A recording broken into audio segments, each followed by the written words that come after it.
स्वागत है आप सभी का आपके अपने YouTube चैनल एग्जाम वॉरियर्स में। आज की वीडियो में बात करने वाले हैं पटवार भर्ती परीक्षा 2021 में नॉट एलिजिबल लिस्ट और प्रोविजनल लिस्ट के बारे में।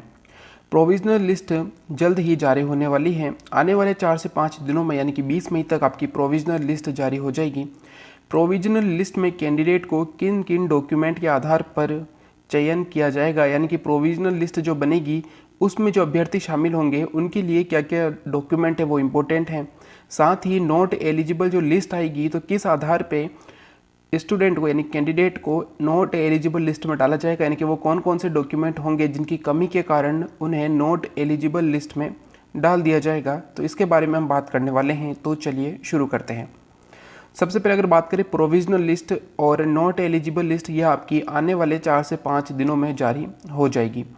अगर हम बात करें कि प्रोविजनल लिस्ट में अभ्यर्थियों को किन किन डॉक्यूमेंट के आधार पर शामिल किया जाएगा, यानी कि किस किस डॉक्यूमेंट की कमी के कारण अभ्यर्थी प्रोविजनल लिस्ट में शामिल होंगे, तो आपको याद रखना है कि 10वीं और 12वीं यानी कि जो 10वीं की मार्कशीट और सर्टिफिकेट, जैसा कि आप सभी जानते हैं कि पहले जो है 10वीं की मार्कशीट और 10वीं का सर्टिफिकेट दोनों अलग आते थे, लेकिन अब जो है 10वीं की मार्कशीट और सर्टिफिकेट एक में आने लग गए हैं। तो कई बार होता है कि 10वीं और 12वीं की हमसे मार्कशीट खो जाती है और हम जब डुप्लीकेट मंगवाते हैं तो उसमें सिर्फ मार्कशीट आती है। सर्टिफिकेट के लिए आपको अलग से अप्लाई करना पड़ता है, यानी कि आपको 2 बार अप्लाई करना पड़ता है, एक बार मार्कशीट के लिए और एक बार सर्टिफिकेट के लिए। तो कई बार स्टूडेंट सर्टिफिकेट के लिए अप्लाई करना भूल जाते हैं, तो इस कारण से उनका डॉक्यूमेंट ये कम रह जाता है। तो अब जो है आपके 10वीं और 12वीं में अगर आपके पास सर्टिफिकेट नहीं था तो वो आपसे मंगवा लिया जाएगा प्रोविजनल लिस्ट में। इसके अलावा सबसे इंपॉर्टेंट होते हैं ग्रेजुएशन और RSCIT। ग्रेजुएशन और RSCIT में अगर अभी तक आपने कुछ डॉक्यूमेंट जमा नहीं करवाए हैं, आपने हो सकता है RSCIT सर्टिफिकेट जमा नहीं करवाया हो, तो वो अब आपसे मांग लिया जाएगा कि अब आप जो है RSCIT सर्टिफिकेट जमा करवा दीजिए। इसके अलावा जो है आपका इनकम सर्टिफिकेट है, इसके आधार पे भी आपको प्रोविजनल लिस्ट में शामिल कर लिया जाता है। और कास्ट सर्टिफिकेट, यानी कि आपसे आपका जो कास्ट सर्टिफिकेट है वो मांगा जाता है। आप अगर उस कैटेगरी में नहीं होते हैं तो आपको नॉट एलिजिबल लिस्ट में डाल दिया जाता है। इसके बारे में हम बात करेंगे।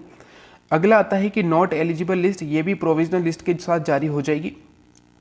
नॉट एलिजिबल लिस्ट में सबसे इंपॉर्टेंट होता है ग्रेजुएशन का रिजल्ट और RSCIT का रिजल्ट, यानी कि अगर आपके एग्ज़ाम डेट से पहले जो आपकी एग्ज़ाम डेट थी 23 और 24 अक्टूबर, इससे अगर पहले आपकी ग्रेजुएशन और RSCIT कंप्लीट हो जाती है तो आप नॉट एलिजिबल लिस्ट में नहीं आते हैं। अगर आपकी ग्रेजुएशन और RSCIT का जो रिजल्ट है वो 23-24 अक्टूबर के बाद का, यानी कि जब भी आपका एग्जाम था, चाहे वो 23 अक्टूबर हो चाहे 24 अक्टूबर हो, जब भी आपका एग्जाम था, अगर उस डेट के बाद का अगर आपका रिजल्ट है तो आपको नॉट एलिजिबल लिस्ट में डाल दिया जाएगा।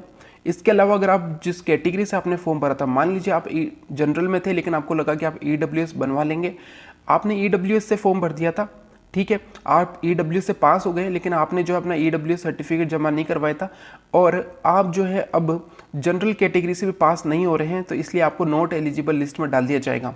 इसके अलावा PH जो कैटेगरी होती है, यानी कि जो विकलांग व्यक्ति होते हैं, उसमें साफ साफ लिखा गया था कि पटवारी के में जो पोस्ट के लिए दोनों पैरों से विकलांग व्यक्ति नहीं चलेगा, यानी कि दोनों अगर पैरों से विकलांग है तो वो यहाँ पर सेलेक्ट नहीं होंगे। तो इसके आधार पे भी उन्हें नॉट एलिजिबल लिस्ट में डाल दिया जाता है। तो ये कुछ इंपॉर्टेंट डॉक्यूमेंट है जिनके आधार पर आपको जो है नॉट एलिजिबल लिस्ट में डाला जाता है और जल्द जो है नॉट एलिजिबल लिस्ट भी जारी हो जाएगी प्रोविजनल लिस्ट के साथ में आने वाले 4 से 5 दिनों में। इसके बाद अगर बात करें तो ये डॉक्यूमेंट जो प्रोविजनल लिस्ट के डॉक्यूमेंट है ये 30 मई तक जमा हो जाएंगे। 20 मई तक प्रोविजनल लिस्ट आ जाती है तो डॉक्यूमेंट जमा हो जाएंगे 30 मई तक, यानी कि इस महीने के अंत तक जो डॉक्यूमेंट जमा हो जाएंगे। इसके बाद अगर बात करें तो फाइनल परिणाम, तो फाइनल परिणाम आने में कम से कम 20 से 25 दिन का टाइम लग जाएगा। तो 20 से 25 जून तक आपका फाइनल परिणाम आ सकता है। इतना लेट इसलिए हो रहा है क्योंकि आप सभी जानते हैं कि कितने धीरे धीरे जो है बोर्ड का काम हो रहा है। जो काम इनका अप्रैल और मई में पूरा हो जाता अब वो जो है जून और जुलाई तक जाएगा। इसके अलावा ज्वाइनिंग जो है आपको 15 जुलाई तक आपको डेट दे दी जाएगी ज्वाइनिंग की, यानी कि जुलाई के महीने में आपको ज्वाइनिंग मिलने की पूरी संभावना है कि आपको ज्वाइनिंग दे दी जाएगी। ठीक है दोस्तों, जो भी आपने अपना प्रीफरेंस भरा था डिस्ट्रिक्ट है वहाँ पर आपको ज्वाइनिंग दी जाएगी और ट्रेनिंग भी आपकी वहीं पर होगी। ठीक है, यानी कि आपके जो भी डिस्ट्रिक्ट आएगा वहीं पर आपकी ट्रेनिंग होगी और वहीं पर आपकी ज्वाइनिंग भी होगी। चाहे आपका प्रीफरेंस नंबर 1 आपको मिल सकता है, 2 आपको मिल सकता है, ये डिपेंड करता है कि आपकी रैंक कितनी रहेगी। साथ ही मैंने आपको ये भी बताया था कि 6000 तक की रैंक वाले अभ्यर्थी पटवारी में आसानी से सेलेक्ट हो जाएंगे। इसके अलावा भी जो वेटिंग लिस्ट है वो क्लियर होते होते कई स्टूडेंट के नंबर आ जाते हैं। अब आप ये पूछेंगे कि हमारी रैंक कितनी है, तो वो अभी किसी को नहीं पता है। मैं आपसे सिर्फ यही कह रहा हूँ कि 1 से 6000 तक की रैंक वाले अभ्यर्थी पटवारी में सेलेक्ट हो जाएंगे, क्योंकि यहाँ पर टोटल पोस्ट है 5610। अभी बहुत सारे जो है नॉट एलिजिबल लिस्ट में भी शामिल होंगे। इसके अलावा प्रोविजनल लिस्ट में शामिल होने के बाद अगर वो डॉक्यूमेंट जमा नहीं कराते हैं तो वो भी फिर नॉट एलिजिबल लिस्ट में आ जाते हैं। और इस आधार पर है लगभग 6000 तक के जो रैंक है वहाँ तक के अभ्यर्थियों का आसानी से सिलेक्शन हो जाएगा पटवारी में, यानी कि उनको ज्वाइनिंग के लिए बुला लिया जाएगा। तो आपकी ज्वाइनिंग की डेट 15 जुलाई तक आ जाएगी और जुलाई के महीने में आपकी ज्वाइनिंग हो जाएगी। इसके अलावा भी जो है कट ऑफ कितनी रह सकती है तो इसके बारे में हमने पहले ही बात की थी, तो आप यहाँ पर देख पा रहे हैं कि ये कुछ इंपॉर्टेंट नॉन टीएसपी एरिया की कट ऑफ है। तो ये था आज का हमारा वीडियो जिसमें आपको कुछ इंपॉर्टेंट चीज़ें बताई है। प्रोविजनल लिस्ट कब तक आ सकती है, नॉट एलिजिबल लिस्ट आएगी तो उसमें किस आधार पे अभ्यर्थियों को शामिल किया जाएगा, कब तक आपको ज्वाइनिंग मिल जाएगी। तो अगर वीडियो अच्छा लगे तो लाइक एंड शेयर जरूर कीजिएगा। Thank you. जय हिंद, जय भारत।